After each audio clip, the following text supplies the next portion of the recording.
Hebdo africain, notre rendez-vous hebdomadaire en partenariat avec le Timbuktu Institute. Chaque semaine, nous recevons des experts sur les questions stratégiques pour le continent africain. Union africaine, enjeu d'un sommet crucial, c'est le thème de notre rubrique aujourd'hui. Et pour en parler, nous sommes en direct avec Dr Bakary Samb.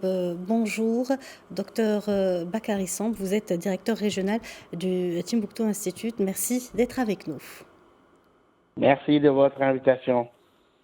Alors, docteur Bakary Samb, ce 18 mars s'ouvre à Addis Abeba un sommet de l'Union africaine à une période où le continent fait face à d'innombrables défis sécuritaires et politiques. Quels en sont, selon vous, les enjeux les plus importants ? Oui, ce sommet arrive à un moment crucial où le continent fait encore face à d'énormes difficultés sur le plan économique, sur le plan sécuritaire, mais aussi on voit des changements sur la manière dont l'Afrique est perçue. C'est un sommet aussi où beaucoup de décisions vont être prises, notamment au niveau judiciaire, avec la nomination de juges, mais aussi la réflexion sur le devenir du continent. Qu'en est-il de la mise en œuvre de l'agenda 2063, ce plan décennal de mise en œuvre, mais aussi toutes ces mesures qui vont être étudiées là-bas, dans ce sommet-là, comment identifier les domaines prioritaires, fixer deux objectifs qui sont spécifiques, définir les stratégies et les mesures politiques nécessaires. Je crois que c'est un sommet qui vient à un moment très très important où il sera question de trancher sur des questions qui vont marquer le devenir du continent au moins dans les 10 à 20 ans à venir. Très bien. Au niveau des différents chantiers lancés par l'organisation panafricaine, peut-on dire qu'il y a des avancées significatives ? Il est clair que pour que l'agenda 2063 ne soit pas seulement mis en œuvre, mais aussi qu'il ait des résultats mesurables, il faudra encore beaucoup d'efforts.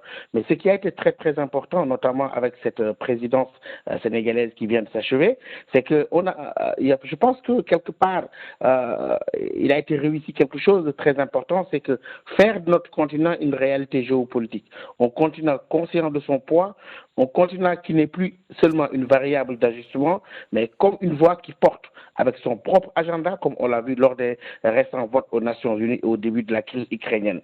Je crois qu'aussi dans cette perspective, on voit l'imminence de l'adhésion de l'Afrique au G20, c'est-à-dire le continent ne sera plus au menu des discussions, mais autour de la table où se prennent les grandes décisions. Et on a vu aussi, je crois, les positions fermes sur le climat afin d'éviter de subir au continent une double peine climatique. Nous subissons les effets du changement climatique alors que nous sommes les moins pollueurs et je crois que ces négociations, ces positions fermes ont abouti à des initiatives comme ce moratoire sur la dette africaine et je crois que ça c'est quand même un acquis très très important, faire du continent une réalité géopolitique qui compte et qui prend sa parole et qui dessine les contours de son propre agenda. Ce sommet marquera aussi le passage du témoin et la fin de la présidence sénégalaise de l'Union africaine, un partenaire historique du Maroc comme comment l'axe stratégique Dakar-Rabat pourrait continuer à faire avancer l'intégration régionale. Oui, cet axe est très important. Déjà au regard du poids historique de ces deux pays, notamment ce qu'on appelle le groupe de Casablanca dans la construction de l'Union africaine, où le Sénégal et le Maroc partageaient les mêmes visions de cette Afrique. C'est-à-dire cette vision d'une Afrique où les États cherchent à stabiliser, cherchent à faire de la médiation, cherchent à promouvoir la paix et ne pas s'inscrire dans des divisions du continent qui ne font que freiner notre effort de développement. Aujourd'hui, le continent a plus besoin de convergence, d'une diplomatie de construction, mais pas d'une stratégie de division du continent sur des conflits qui sont véritablement un non-sens au regard des grands enjeux qui nous attendent. Et sur cet axe-là, aussi bien la diplomatie marocaine qui s'est illustrée dans la médiation, la retenue, la mesure, la modération, que la diplomatie sénégalaise aussi qui qui met comme priorité le fait de ne pas s'immiscer dans des conflits, le fait d'être dans une diplomatie de construction et de convergence. Je pense que l'axe Dakar-Rabat a encore toute sa pertinence pour le renforcement de la construction continentale. Docteur Bakary Samb, merci pour cet éclairage.